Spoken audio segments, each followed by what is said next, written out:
our session? Yes, we can start. Okay. Okay, first let's see your exercises. Öncelikle sizin çalışmalarınıza bakarak başlayalım.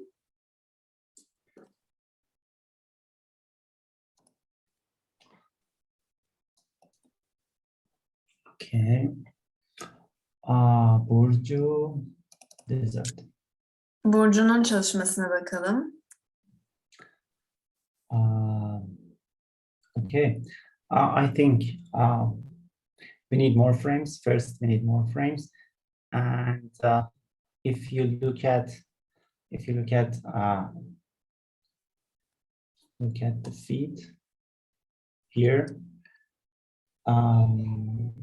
it's not moving on the right path.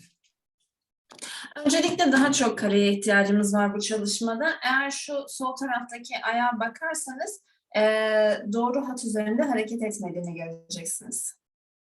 Yeah, hands move almost correctly, but it's not the case with the feet.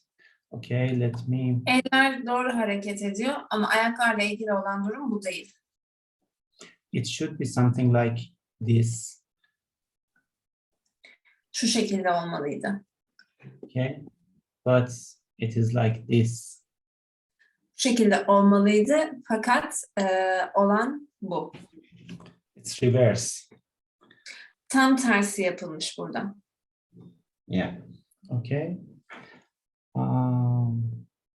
Yeah. Okay.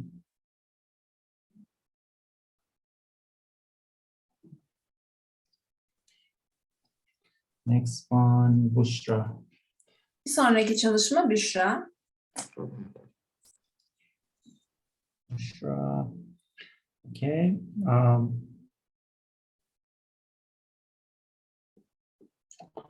It's great. It's nice. Harika olmuş, hoş. Just 2 points. Sadece iki şey söyleyebilirim. First, about the path and arcs. Öncelikle yol, takip ettiği yoldan bahsedeyim. Burada ark mevzusuna değineceğim. Hands are correct, but if you look at the feet, the path is something like this. El harika olmuş. Ayağa baktığımızda pet yani ayağın üzerinde gittiği hat şu şekilde hareket etmiş.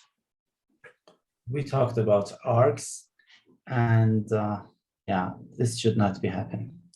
Arklardan bahsetmiştim size. Bunun olmaması gerekiyor bu tarz kaydırmaların. Yeah. Both for this foot and this foot, this happens.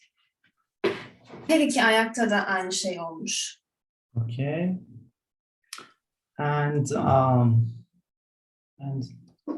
it's a technical issue, but background moves a little bit fast.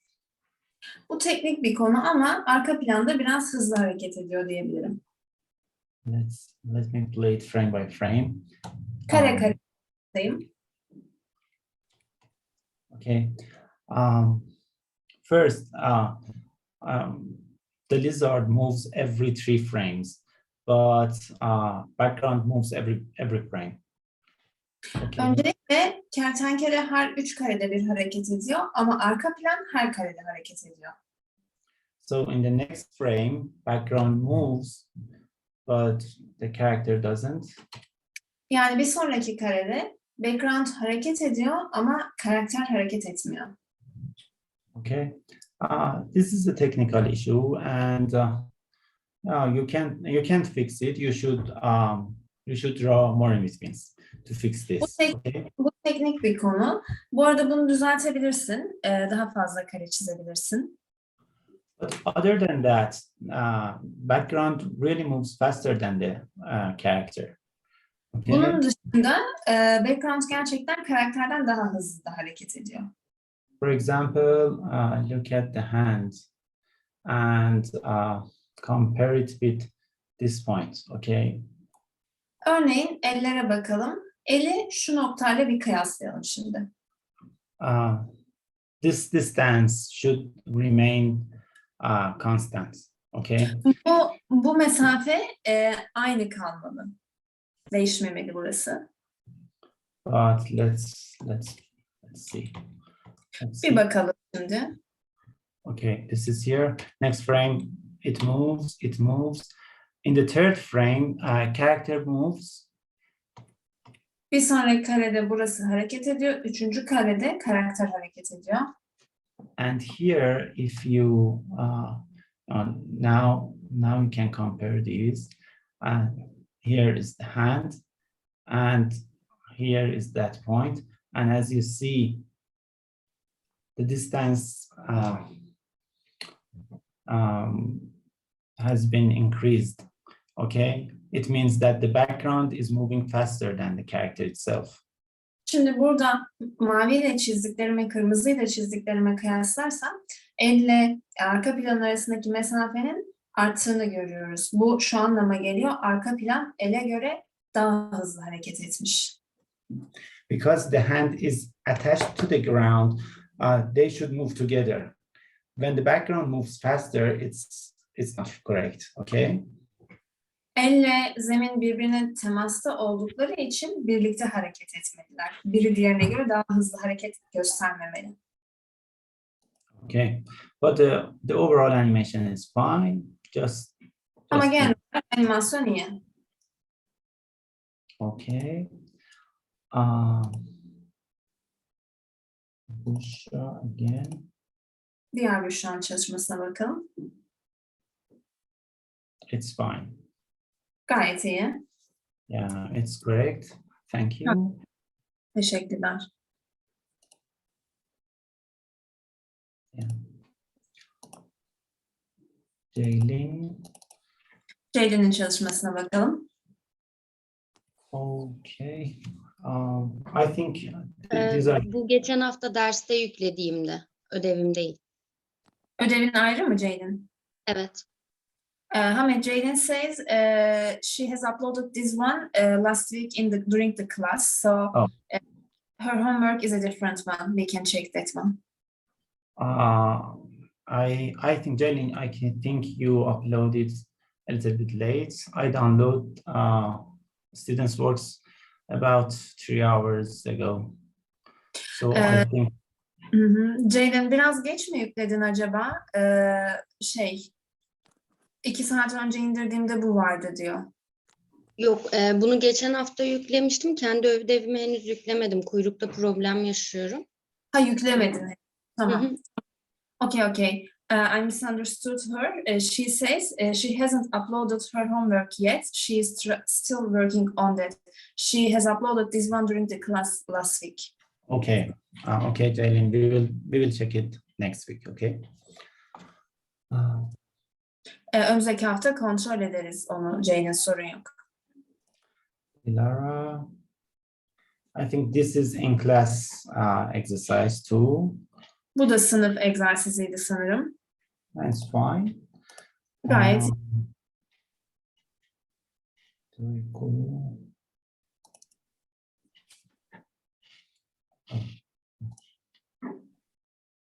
Okay.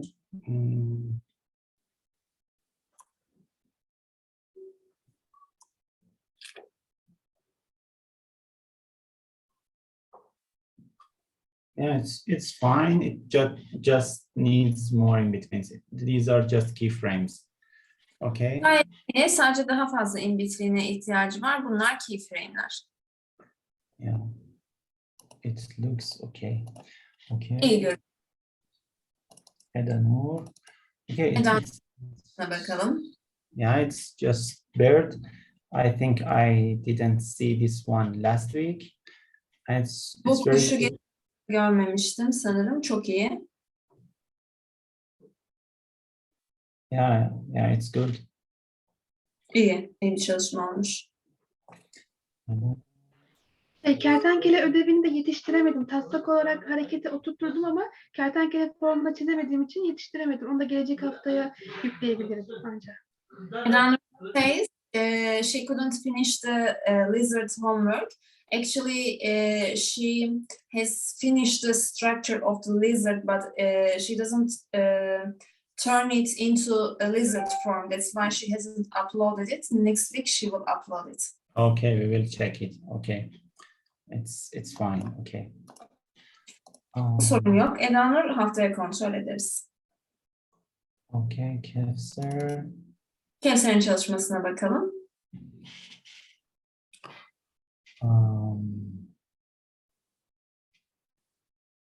Okay, the overall animation of the body and the tail is correct.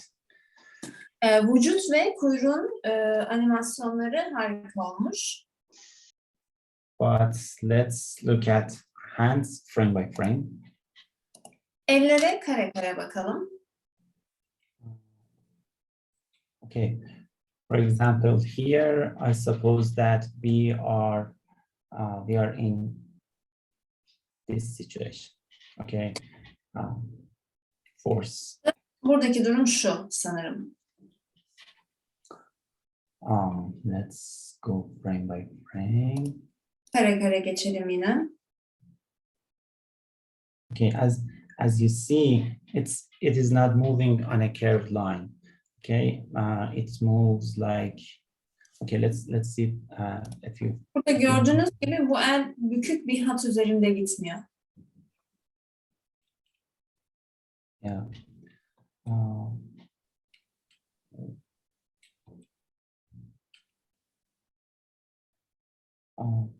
This should not happen. In the for example, here we see it. Just let me check it. Yeah.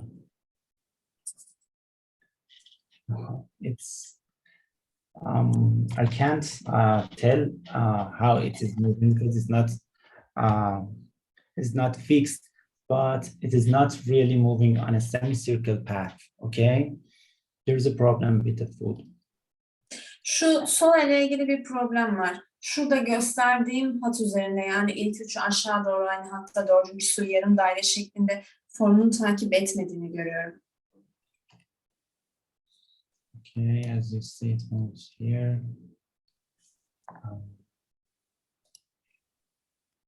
Yeah.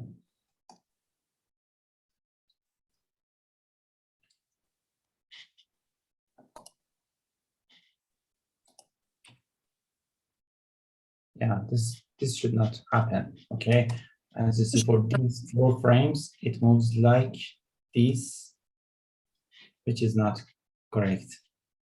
Dört karemize baktığımızda hareketin bu şekilde olduğunu görüyoruz ki bu doğru değil. Yeah.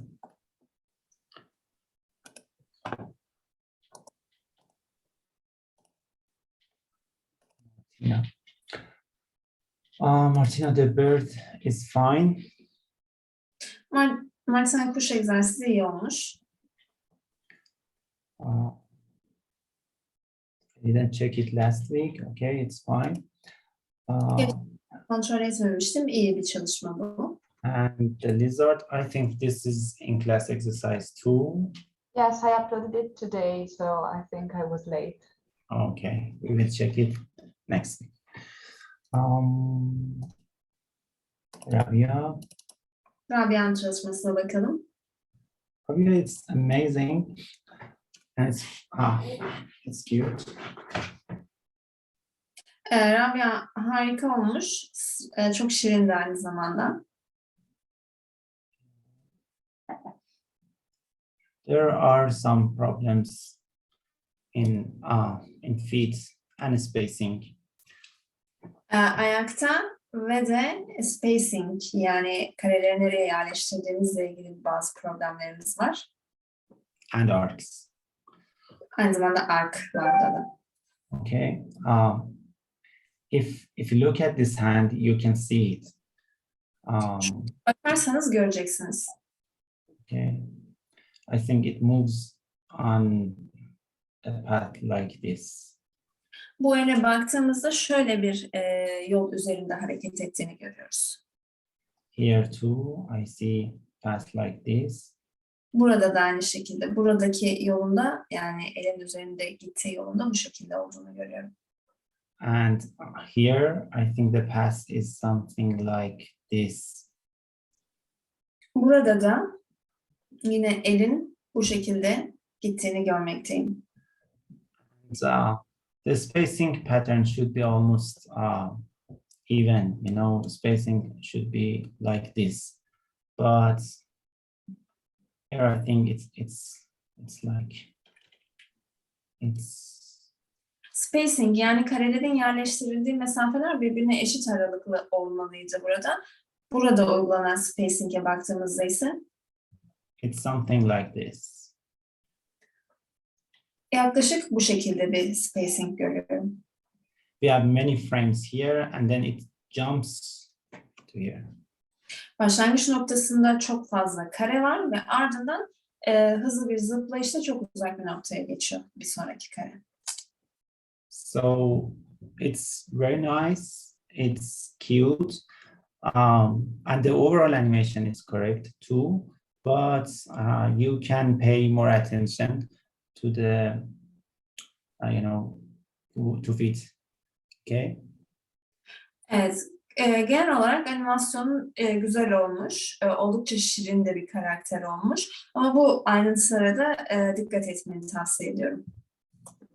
Okay. Evet. Sade. Sadeg'in çalışmasına bakalım.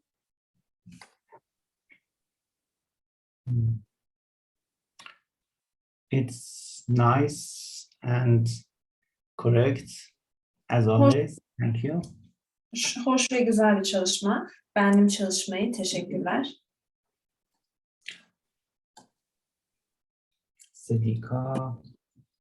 Okay. Serra'nın çalışmasına bakalım. I think these are in class exercises too. Bunlar da sanırım ders içi egzersizlerdi. Yeah.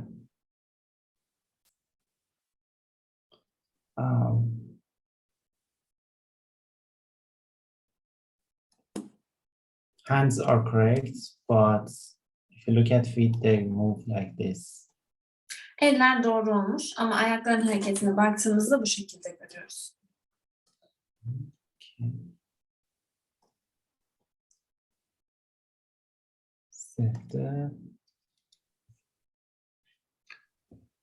Sevdiğin çalışmasına bakalım.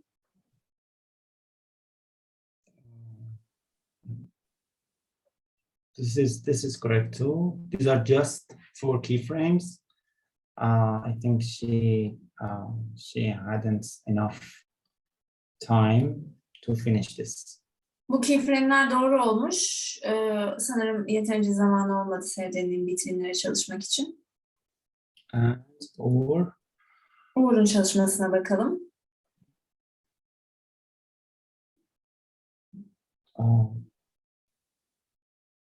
It's fine. He need more time to finish this. Just let me Bitirmek için biraz daha zamana ihtiyacım var sanırım. check it frame by frame. Kare kare bir bakayım.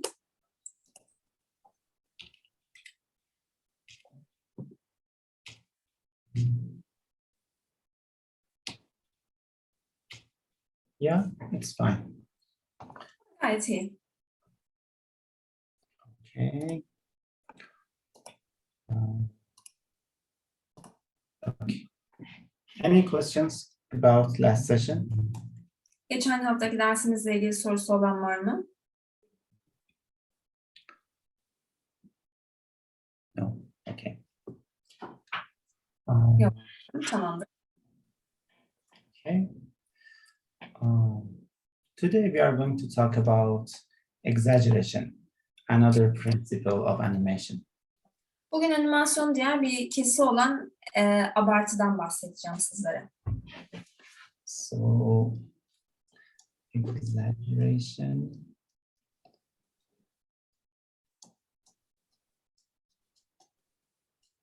Exaggeration is one of the characteristics of cartoon animation. And Yeah. Animasyonun yani çizgi filmsel tarzın temel ögelerinden biridir. And students and new animators usually are conservative about this. They do not exaggerate enough. Öğrenciler ve sektöre yeni girmiş olan animatörler genellikle abartı konusunda biraz muhafazakar davranırlar. Yeterince abartı vermezler. Actually, when you apply squash and stretch, exaggeration is a side effect. You have applied exaggeration as well, okay?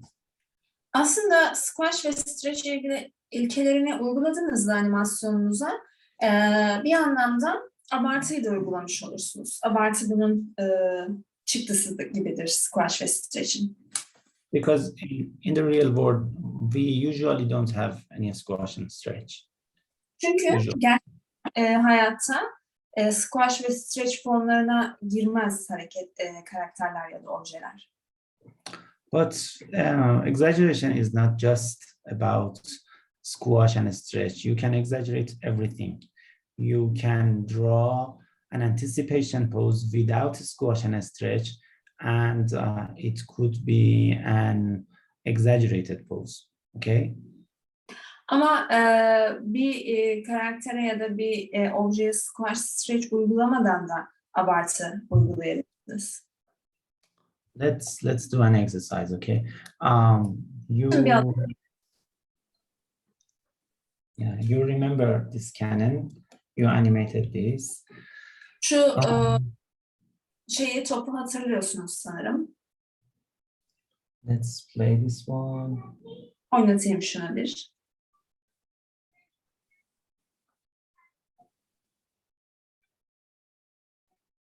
Okay, there is exaggeration here, but try to add more exaggeration for just for the anticipation pose. Burada abartı olduğunu söyleyebilirim ama hadi anticipation pozun olduğu yere biraz daha abartı ekleyelim. Okay, so draw the anticipation pose and try to make more exaggeration. And then share the screen. Çizelim ve biraz daha exaggeration, abartı yapalım burada. Is it exercise for students? Yes, they okay. can, yeah. Just this frame. Sizden yapmanızı istiyor. Yani şu kareyi, bu anticipation karesini daha abartılı bir şekilde çizmenizi istiyor.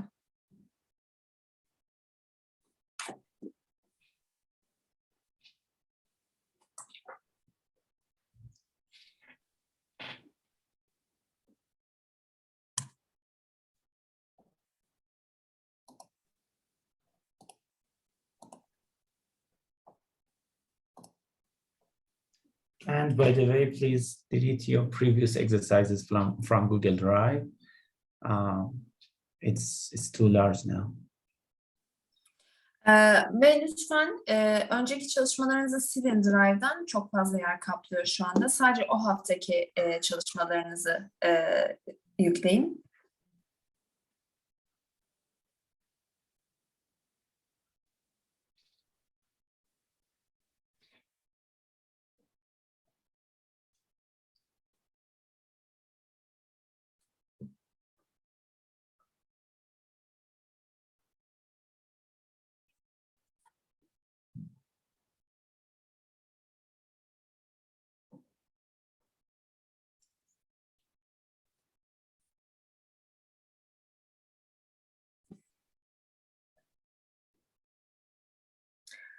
Hamet Uğur asks, will you talk about smear in this class? Smear? Yeah. You mean some kind of stretch? Bir tür stretch mi smear dediğin Uğur?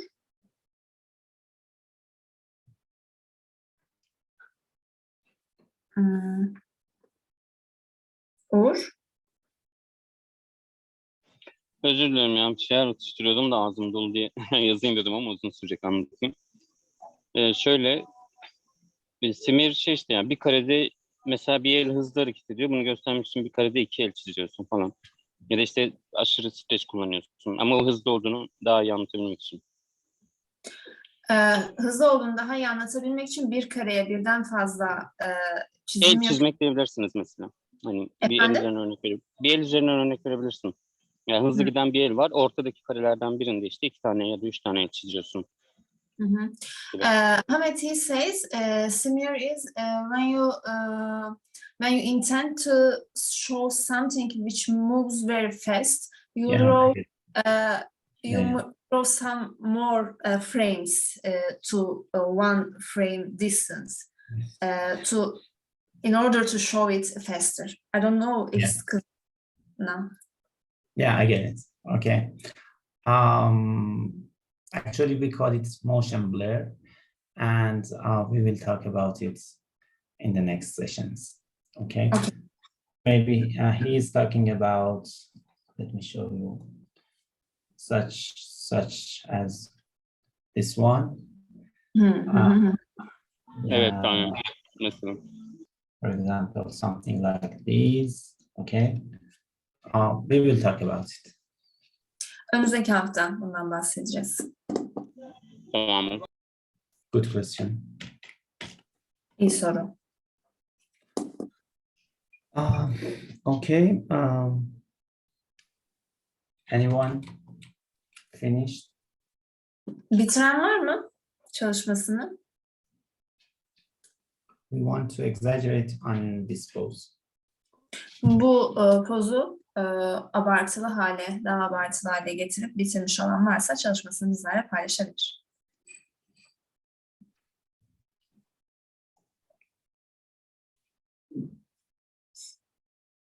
Okay.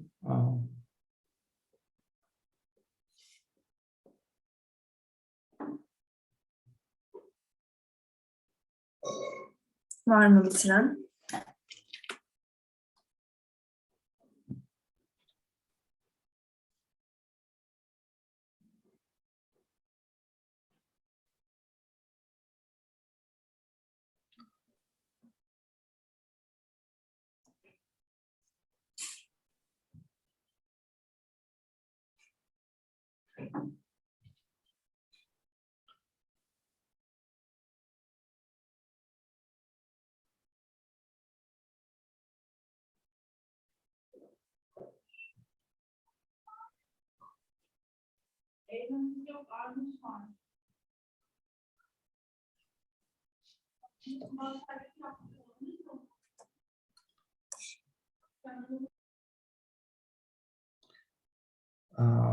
Okay, guys, I wanted to emphasize on that there is always a room for further exaggeration. You can exaggerate more. When I ask students to exaggerate on this pose, many times they do not exaggerate enough. Okay. They can exaggerate. Burada vurgulamak istediğim şey şuydu aslında. Daha fazla abartı için her zaman bir yer vardır. Ben öğrencilerden abartı uygulamasını istediğimde genelde yeterli miktarda abartı gelmez. Burada bu örnek üzerinden biraz bunu vurgulamak istedim. Okay, until next week you have enough time to finish this, but let me show you an example. Okay. Haftaya kadar bu çalışmayı tamamlamak için zamanınız olur ama sizlere bir örnek göstereyim şimdi ben. Okay, look at this cannon shot, this one. Bu topun gülle atışına ya da güllenin top atışına çok emin değilim hangisinin adının ne olduğundan bir bakalım. This is very similar to previous one. Actually, the character is the same, but there is more exaggeration here. Okay. Bu bir öncekiyle oldukça benzer aslında ama burada daha fazla abartı var. I hope you see it smooth. Let me lower the quality. Kaliteyi biraz düşüreyim. Böylelikle videoyu daha akışkan görebilirsiniz.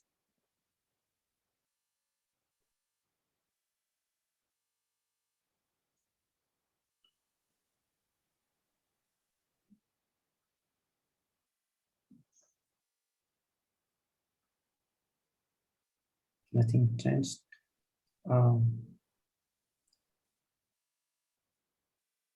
Okay. I will show you the keyframes. Keyframe'leri göstereyim sizlere. So this is our first keyframe. This is the same as previous one, like this. Bu birinci keyframe'im. Bir öncekiyle benzer bu. Second keyframe is this one. Bir sonraki keyframe'im bu. There is more exaggeration here, as you see, Burada daha fazla abartı var gördüğünüz üzere. compared to this one. Buna kıyasla daha fazla abartı göreceksiniz burada. Okay. And this one. Ve buna kıyasla.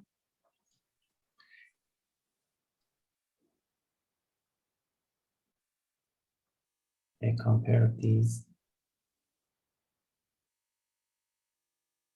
So the point is there is always a room for further exaggeration. Nokta şu.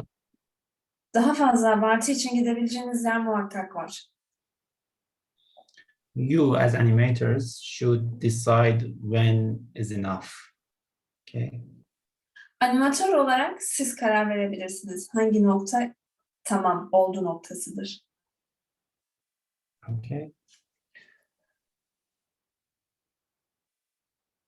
Okay, exaggeration is simple. It's exaggeration. We should just apply it. Abartı aslında basit bir kural. Yani abartı bu. Bunu sadece uyguluyoruz. Okay. Let's talk about. Soru sorabilir miyim? Tabii ki lütfen. Acaba top duvara çarpsa hani geri gittiğinde o farklı bir sahne mi olmuş oluyor yoksa yani frame olmuş oluyor yoksa hani o da abartıya dahil olur mu acaba? Sarah asks if this cannon hits the wall, is it a part of exaggeration or is it another scene to work on? The cannon hits the wall. When it bombs, when it bombs, if it hits the wall, is it part of exaggeration? Can we apply it part of exaggeration, or is it another scene that we shall work separately?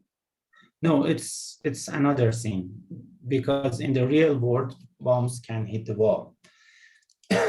It depends on us. We can make it an exaggerated scene. For example, maybe the bomb hits the wall, squashes, and then explodes. This is an exaggeration. But if it hits the wall and explodes, it's just like the real world, and there is no exaggeration here.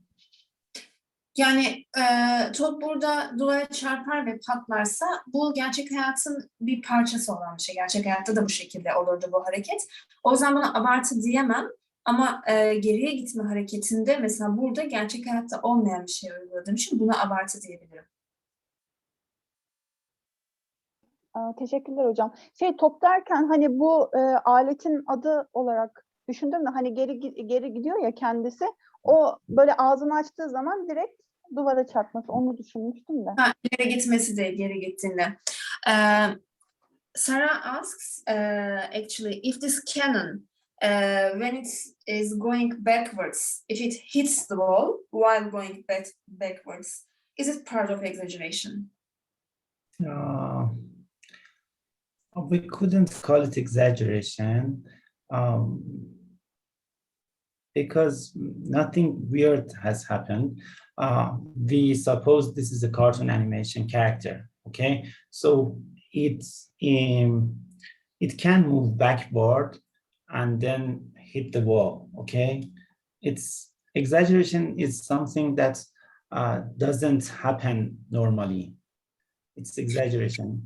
Okay. Sarah, buna da abartı diyemeyiz. Çünkü yine bu da gerçek hayatta olabilir bir şey. Geriye doğru giderken çarpabilir. Biz abartı dediğimizde gerçek hayatta olmayacak bir şeyden bahsediyoruz. Teşekkürler. You're welcome. Okay, we are going to animate this. A flag fluttering in the wind. Şimdi rüzgarda dalgalanan bir bayrağın animasyonunu yapacağız. Okay, this is a wave action. Dalga aksiyon bu. And there are some points about this. Bununla ilgili Um, noktalar var. First, if you look at this animation, you realize that there is a wave going through the flag this way. Eğer bu aksiyona bakarsanız ok yönünde bir rüzgar geçişi olduğunu fark edersiniz. So there is a wave going this way from left to right. Evet. Soldan sağa doğru esen bir rüzgarımız var burada. And you can see it if you look at, for example, this point, top of a peak in the shape of flag. Okay, if you look at this point, you see that this moves forward. Eğer bu noktaya bakarsanız bunun ileri doğru gittiğini göreceksiniz bu dalgalı noktanın.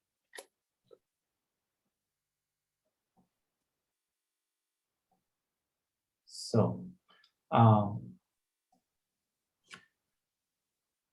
we have to make the flag looks like there is a wave going forward. Okay. Evet, burada bayrağa baktığımızda ileriye doğru giden bir dalga olduğunu görüyoruz. The second point is the flag doesn't move from this side. If you look at the left side of the flag, it's almost steady. It doesn't move because it is attached to the bar or to the mast. Evet, burada bayrağın en sol direğe yakın noktasına baktığımızda buranın hareket etmediğini görüyoruz. Çünkü burası direğe takılı olan kısmı. But right side moves freely. Okay. Ama sağ taraf özgür. Orası özgür bir şekilde hareket ediyor.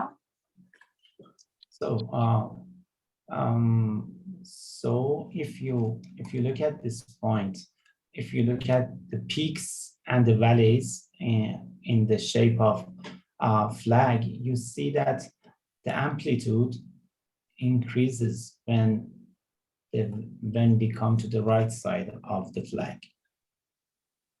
What increases? I couldn't get it. Amplitude, range, okay? Evet, buraya baktığımızda sağ tarafa doğru gittikçe aradaki bu mesafenin açıldığını görüyoruz, dalga mesafesinin. So this point moves further than this one. Evet, yani şu noktalar, uçtaki noktalar geridekine göre daha ileriye hareket ediyorlar. Okay, let's animate this. Hadi bunun bir animasyonu bakalım şimdi. First, I draw a bar or a mast here. Evet, öncelikle bir bayrak direği çiziyorum buraya. And I create a new layer. Yeni bir layer oluşturuyorum.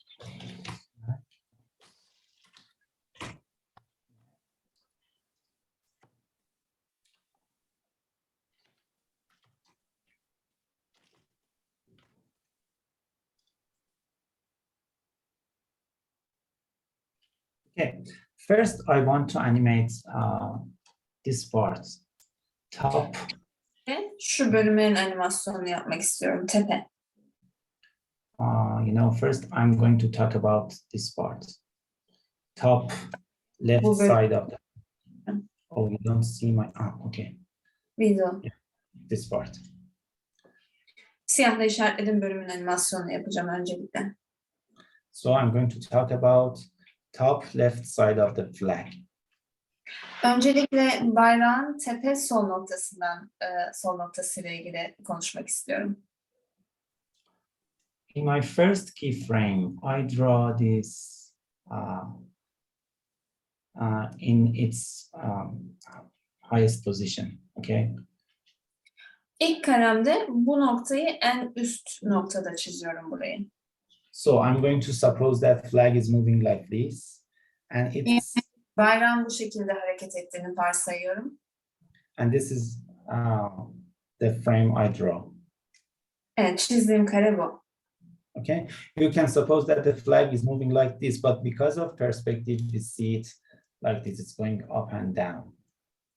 Evet, bayrak bu şekilde hareket ediyor ama perspektiften dolayı biz onu aşağı yukarı iniyormuş gibi görüyoruz. Okay.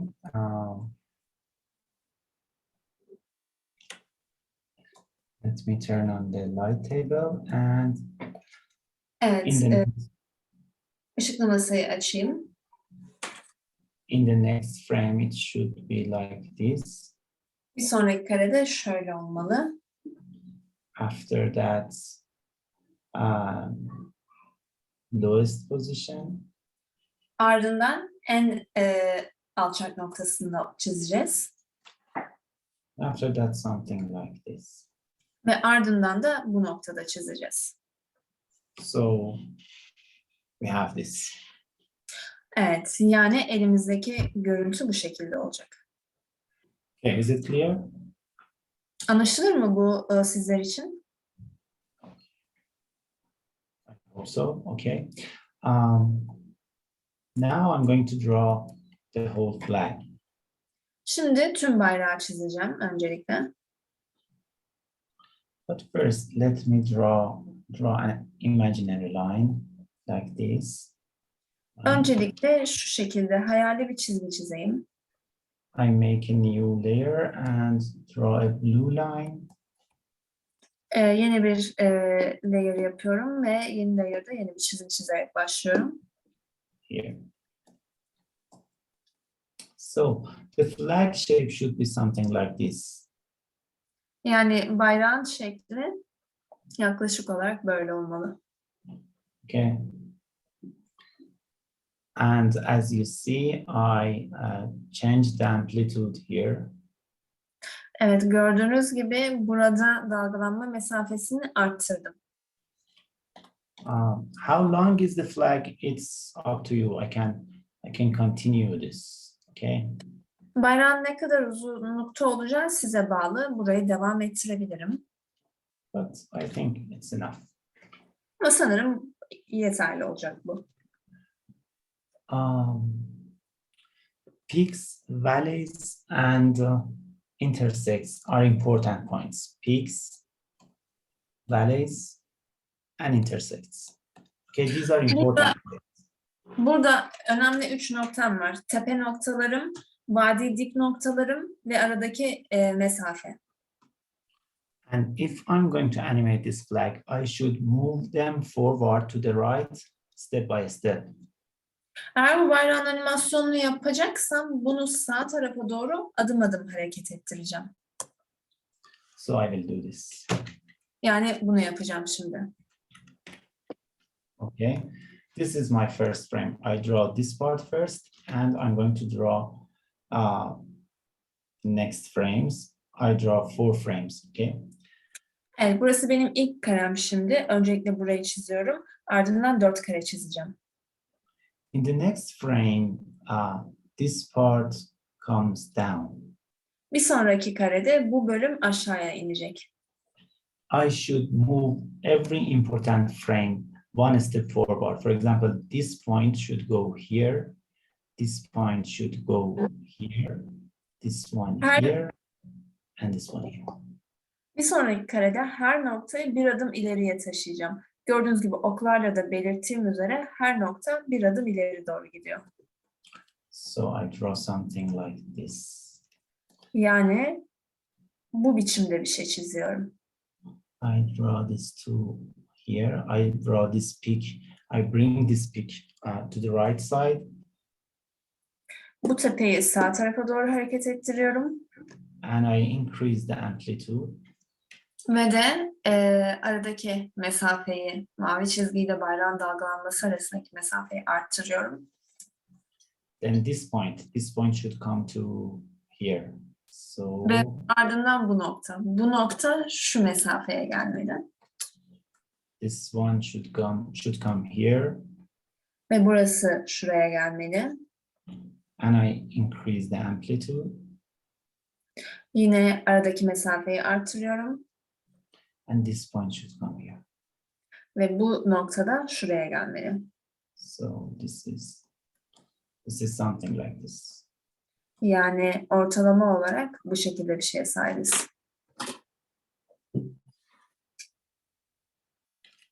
Is it clear, guys? Burası anlaşılır mı sizler için? No, Ahmed, sorry, I didn't understand why you have to increase the highest point, the lowest point, and you don't just move it horizontally. Because the end of the flag is free to move, but here it's attached, and as we go this way, the amplitude increases. Okay, okay, clear, thank you. Martina, neden bu bayrağın dalgalanma mesafesi genişliyor ileriye doğru gittikçe? Yani yatay düzlemde aynı dalgalanma boyuyla gitmez miydi diye soruyor. Hamet de bayrağın ucunda onu bağlayan bir şey olmadığı için, yani sol tarafta direk var, direğe bağlı olduğu için çok yukarı aşağı inip çıkamıyor. Ama öbür tarafta boş olduğu için orada daha yüksek ve daha alçak bir şekilde dalganın hareketini hissedebiliyoruz diyor. Okay, in the next frame, Bir sonraki kareye bak. we know how it should go. Nasıl hareket etmesi gerektiğini biliyoruz bu noktada. This point should go here, this one Bu here. nokta bu tarafa, bu nokta bu tarafa ve burası da bu tarafa gitmeli. So I draw this.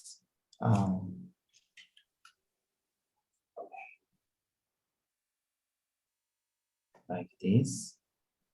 Yani burayı bu şekilde çiziyorum. And yeah, here.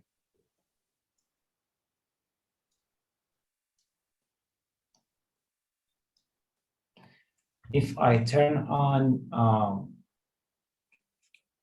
2 frames previous, this one, Bir önceki iki kareyi açarsam you see that it is mirrored.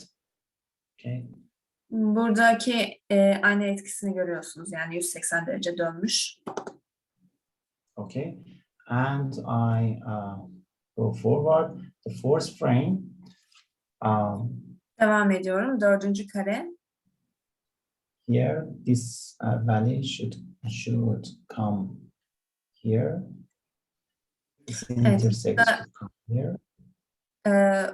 Dip vadi noktası buraya gelmeli. Diğer noktalarda bu şekilde hareket etmeli. So something like this. Yani aşağı yukarı bu şekilde olacak.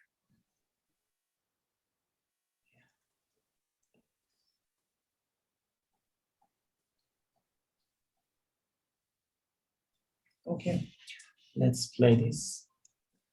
Evet, şimdi bunu bir oynatalım. And as you see, it works. Gördüğünüz gibi işe yarıyor. If we are going to animate a very long tail, more than 3 parts, this could be a, this could be our strategy. Eğer çok uzun bir kuyruğu hareket ettirirseniz, 3 parçadan daha uzun bir kuyruğu, takip etmeniz gereken strateji burada uyguladığımız strateji olacak. Now I don't need the blue line. I turn it off and I draw the rest of flag. Şimdi aşağıdaki referans olarak kullandığım mavi çizgiye ihtiyacım yok. Orayı kapattım. Bayrağın geri kalan kısmını çiziyorum. So this should be something like this. Bu kısmı da bu şekilde olmalı.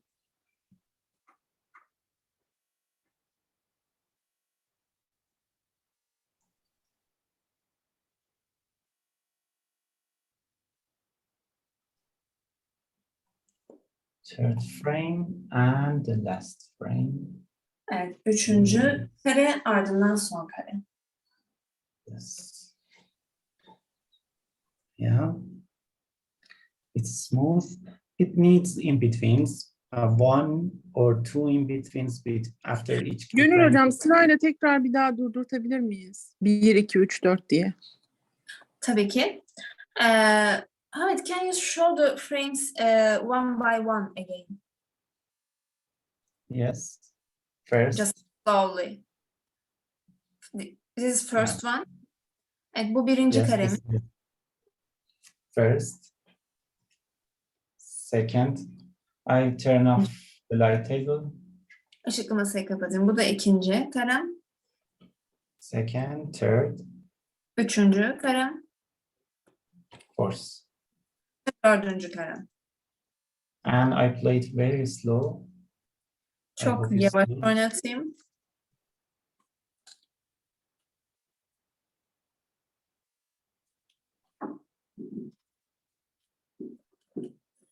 So 2 points are very important. We should see that the wave goes forward. This is very important. İki nokta çok önemli. Burada bayrak ileri doğru hareket ediyor. And the amplitude increases as the wave goes forward. Ve de bayrak yukarıya doğru çıkıyor ileri doğru hareket ettikçe. Sorry, Ahmet. Yes, Sadia. I have a question. These two lines are samely parallel to each other. Should they be like this, or we can do some? Yes, we can make an overlapping action. They should not necessarily be in the same phase. For example, I can draw this one like this, but you should use it wisely. You can change the phase. Okay, this is called phase. This is a wave. This is a continuous wave, and you can start this. You can choose this one, this part for the lower part. Okay, this make it more natural, but you should use it wisely. Thank you. You're Tadik welcome. şunu sordu. Bu bayrağın üst ve alt hareketi birbirine paralel mi olmalı dedi. Paralel olmalı değil. Bu dalga hareketinin herhangi başka bir kesitini alıp aşağıya başka bir kesiti yerleştirebiliriz ama burada bunu rastgele bir şekilde değil, akıllıca yapmamız gerekiyor. Eğer akıllıca bir şekilde yapabilirsek olur. Okay, draw your 4 frames. Evet, şimdi sizden bu 4 kareyle bayrak hareketini yapmanızı istiyorum. 4 keyframe. They are all keyframes, right?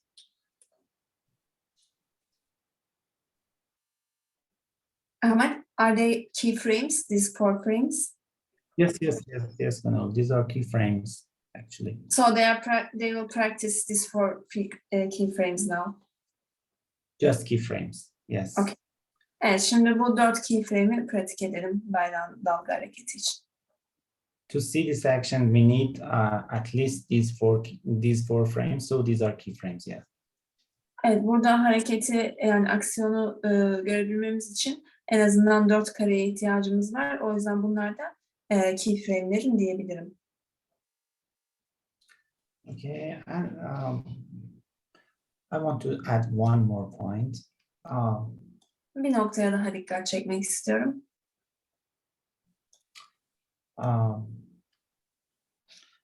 The right side of the flag should not move like this. Bayrağın sağ tarafı şu şekilde hareket etmemeli. Should not move like this. Go just up and down because it's very mechanical. Burada sağ taraf sadece aşağı yukarı hareket etmemeli. Aksi halde bu çok mekanik bir hareket olur. We know about arcs, and if it moves on a circular path, it would be more interesting. Arkları biliyoruz. Böyle dairesel bir ark üzerinde hareket ederse daha gerçekçi bir hareket olur. So if I take this point, this should not go just up and down. It should move on such paths. Okay. Yani şu bayrağın en tepe noktasında bir dairesel noktasal bir yer belirlediğimi farz edelim. Bu nokta aşağı yukarı hareket etmemeli. Dairesel bir döngüde hareket etmeli. Okay, so let me change this. In this frame, it's okay. In the next frame. Burayı değiştireyim şimdi. Bu karede okey, sorun yok. Bir sonraki kareye bakalım. Because I want to move it on a circular path, I draw this, for example, here, and change this one. And Bunun dairesel bir döngü üzerinde hareket etmesini istediğim için burayı değiştiriyorum. okay, third keyframe is okay, so you can see now it's moving on this path. Evet, üçüncü keyframe'im tamam. Gördüğünüz gibi şu anda bu hat üzerinde gidiyor. And fourth keyframe, it's almost okay. Dördüncü keyframe'e bakıyorum. Neredeyse tamam da. If I change frame 2 and frame 4, it's okay. Now it's moving on. İkinci karede dördüncü kareyi değiştiriyorum. Evet, burası iyi. Now it's moving on this path. Evet, bu hat üzerinde hareket etmekte. So it's more natural. Şimdi bu haliyle daha doğal olduğunu görüyoruz.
Ben bir şey sorabilir miyim?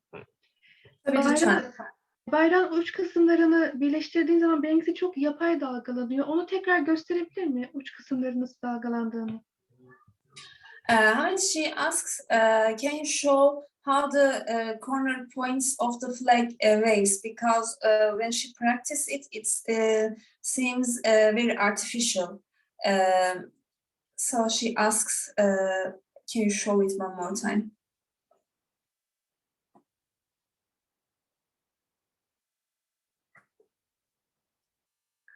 Hamet?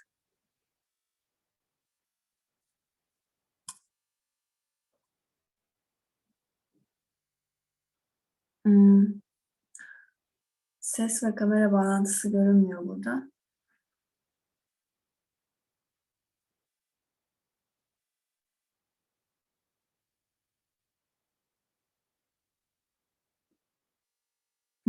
Geldi tekrardan. Şu sağ köşe noktalarından mı bahsediyorsun? İki dalganın uç kısımları var ya, kenarları. O kısımlara bahsediyorum. Sağ taraf, yani boş olan taraf, direkten Evet. taraf. Evet, sağ taraf doğru. Bu arada ismini de paylaşır mısın? Bulamadım, şeyi oynatıyorum ama. Eda Nur. Adım Eda Nur. Tamam. Hamet, Eda Nur asks, when she waves the right corner points of the flag, it looks very artificial. So, can you show how it waves in a pad one more time for her? Sorry, I didn't get. What should I show her? When she waves the right corner parts of the flag, I think it's about the arc of the when she waves this part, it looks very artificial. But it's supposed to be more natural. So can you show this part one more time?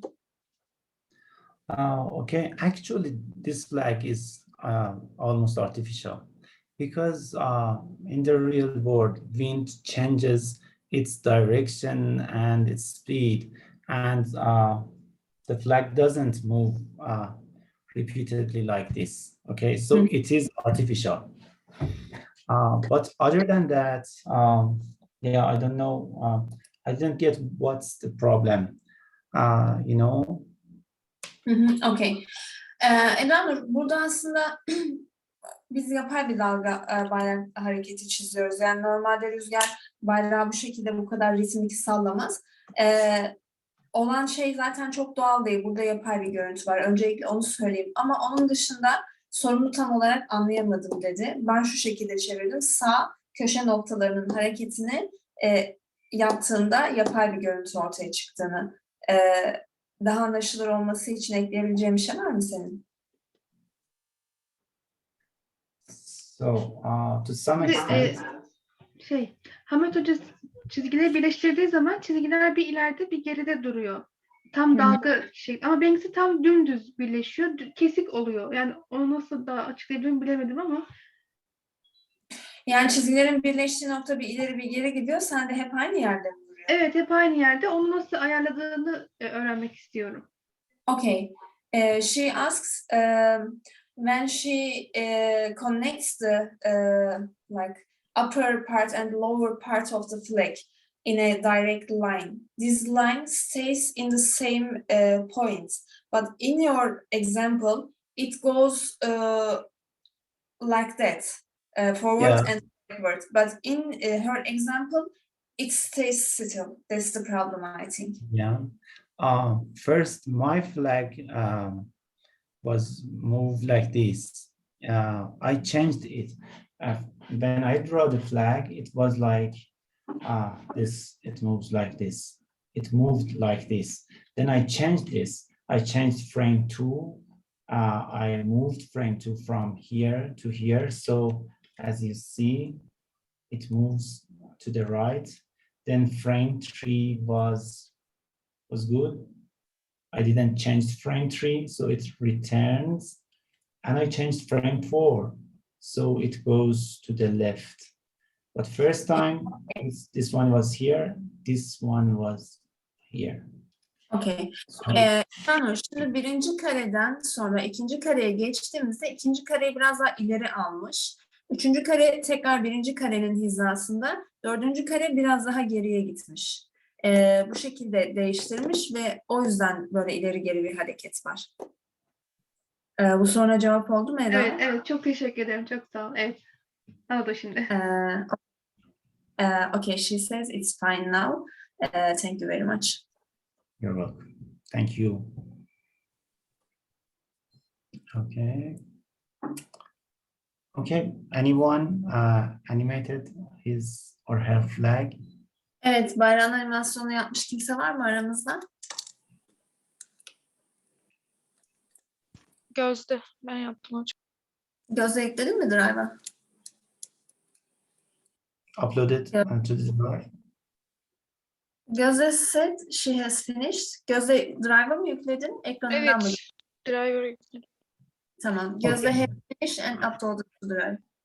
Okay, no problem. I think we are running out of time. Let me finish. I will check your flags next week. Okay. Zamanımız bittiği için öncelikle şu bitireyim çalışmayı. Senin çalışmana da haftaya bakarım. Okay. Despite all I said, it's still a bit mechanical or a bit repetitive, you know. It's not like a natural flag. Evet, burada biraz mekanik, biraz tekrar eden bir bayrak hareketi var. Yani çok doğal bir hareket görmüyoruz. Or at least I think so. We can add more details and we can Ya da en change it. azından ben öyle düşünüyorum. Buraya biraz daha detay ekleyebiliriz ya da bazı şeyleri değiştirebiliriz.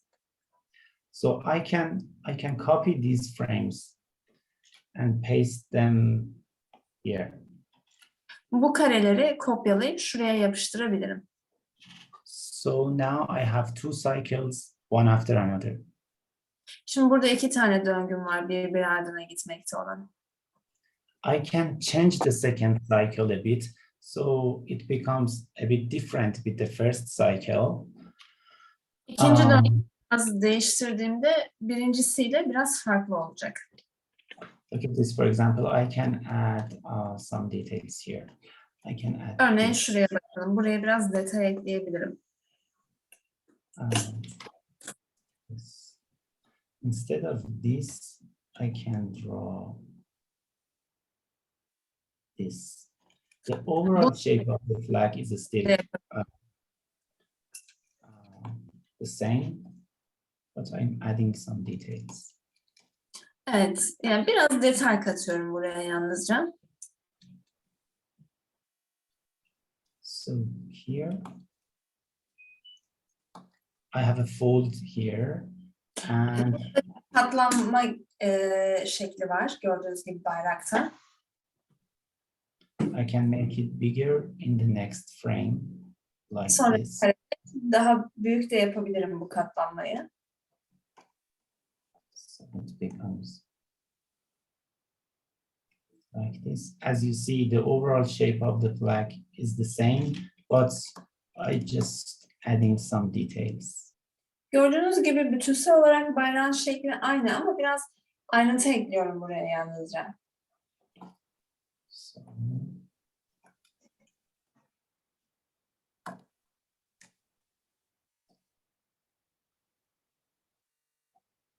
yeah.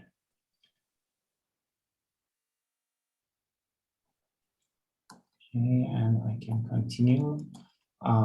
Let's Evet, see. öyle devam edebilirim buradan.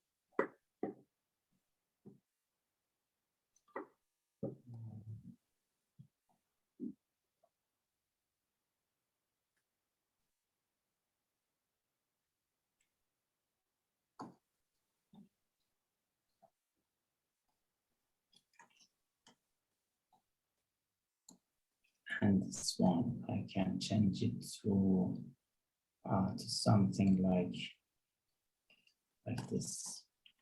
Evet ve bu uç noktası. Burayı da şu şekilde değiştirebilirim.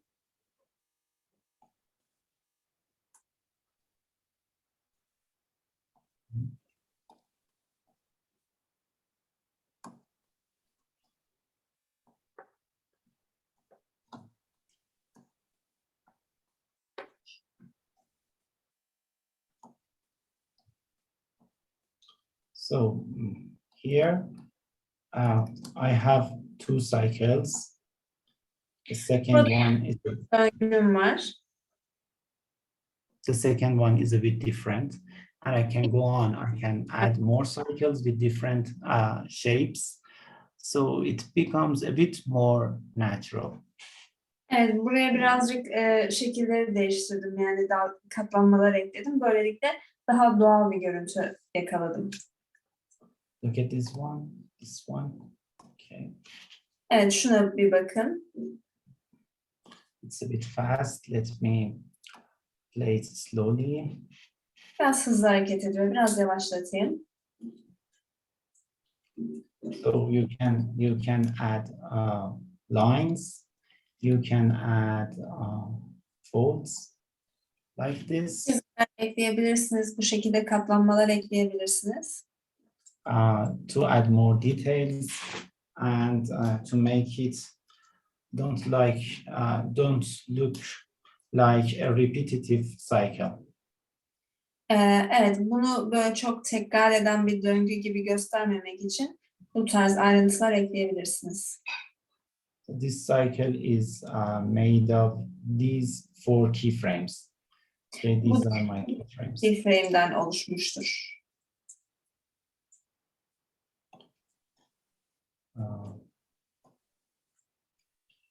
First, just let me. Okay, these 4 keyframes. The overall shape is just what I said.